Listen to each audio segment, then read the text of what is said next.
Hello again everyone, this is tutorial 2, masks and adjustment layers. So here we have our environment here. It's just a pieced together environment of 4 layers. Of the grass, sky, balloon and trees. Let's have a look at the trees here. Now there are times when you want to erase things, but you want to keep the original without having to constantly duplicate the original. And sometimes you want to erase and then bring back in because you're working out, the look of something. It's almost like eating something away but then putting it back. So the best way to do that is to use a layer mask. And to do that, make sure the layer that you're working on is activated here in the blue on the right. Go up to layer, pull down to layer mask and across to reveal all. And you see the second window here has popped up. And you can choose which window you want to work in here. This is the layer mask window here. And you see when you click on it, it has a little extra frame. Now the way layer masks work is you use your brush and you make sure that it's either black or white. Okay? Black, it acts like an eraser in a way, in that it's removing the image. You switch to white, it brings the image back. Let me demonstrate here on the trees. And make sure that up here on the right hand side that the layer mask is activated, which it is. Brush, black. So start, let's just start eating away here with the trees. So we just wanted to get rid of this bunch of trees here.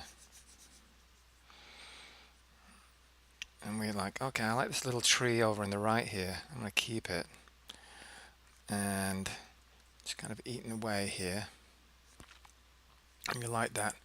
You're like, oh, you know what? I'm going to get rid of the tree. I want to see how this looks.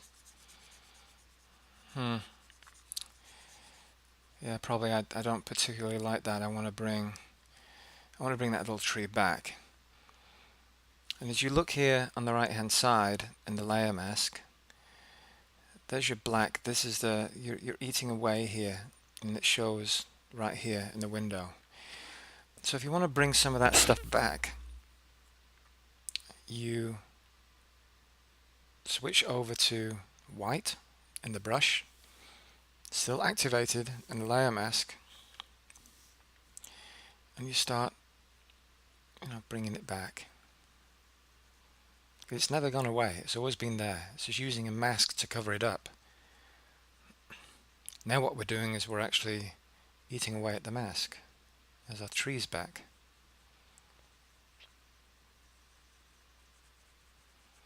This is very good for things like this, and very good when you're working with an art director and they want to see variations, and it's really helpful and relatively quick. And if you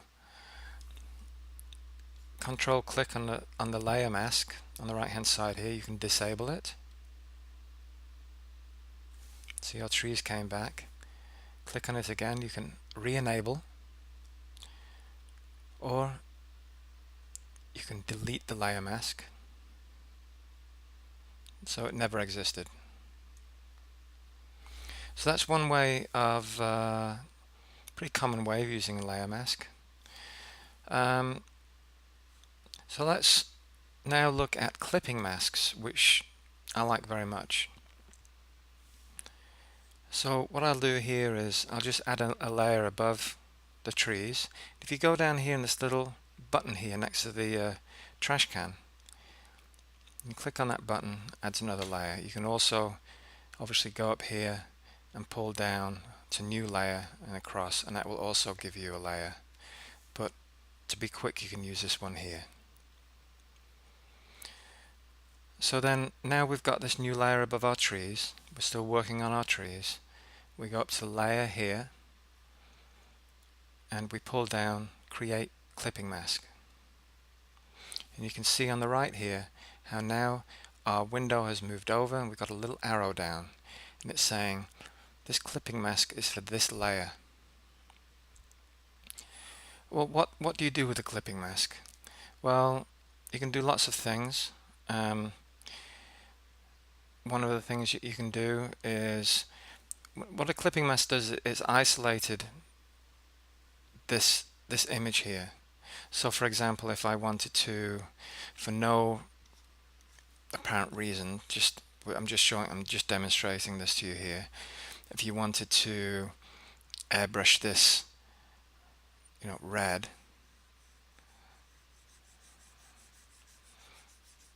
it just airbrushes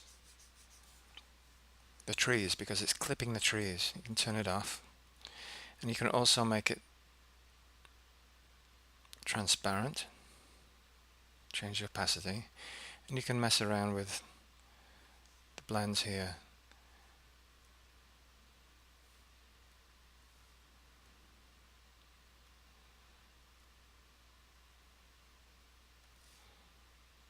So clipping mask, I use it a lot. You can also erase into it. This is particularly good when you're using when you've got people and you're doing crowd scenes and you've picked people from a photograph but the lighting doesn't match the city that you're putting it in, so you can isolate the people and just tip them with some highlights.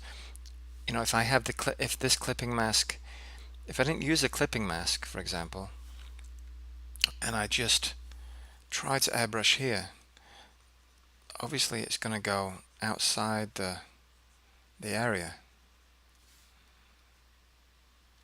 I don't want that. I want to control it within the area. So clipping masks are really, really good for that. Okay, so that's clipping masks.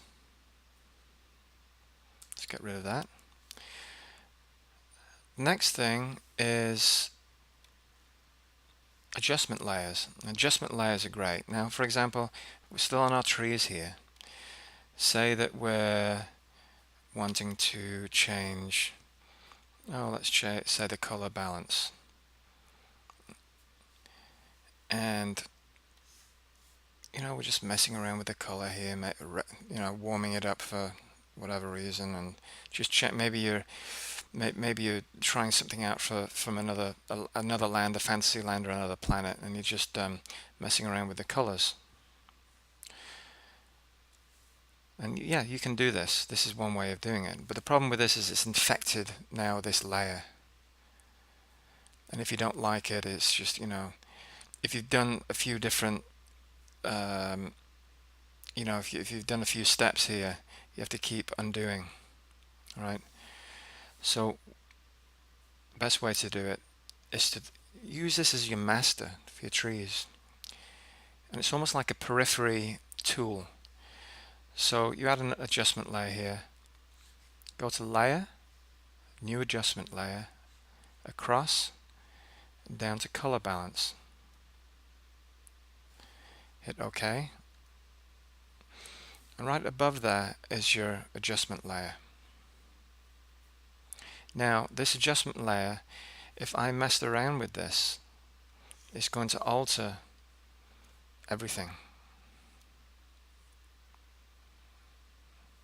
And I don't want it to alter everything. I only want it to alter the trees. What you do is you go down here, see this little button here? Click the button. And now again, just like the clipping mask, it's got an arrow that's pointing straight down saying, this adjustment layer is adjusting only this layer. If I turn the button off, you'll see the arrow's gone. And now that adjustment layer is adjusting everything. So I keep this on. And now I can again just adjust the trees that I want to adjust in terms of the color or anything else. Now you can add, lots of different adjustment layers.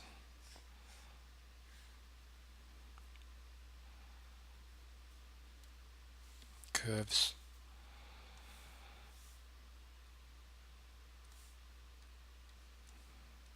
You can really, and again, you can turn them on and off and change the opacity. So you have, a wide variety of things to do with adjustment layers. A lot of matte painters use adjustment layers. A lot of concept artists use adjustment layers.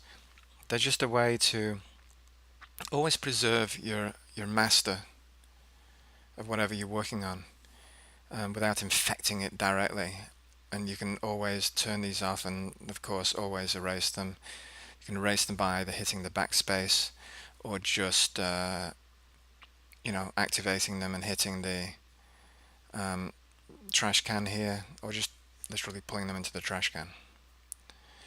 So that's adjustment layers, and they're really great things. Like I said, I use them a lot. So that's adjustment layers, clipping masks, and layer masks, and how you can control the master image that you're working on without infecting it wholly. And you can always remove those adjustment layers and clipping masks, etc., and always go back to where you started. Okay, I hope this helps everyone. I enjoyed doing this tutorial, and I'll see you next time.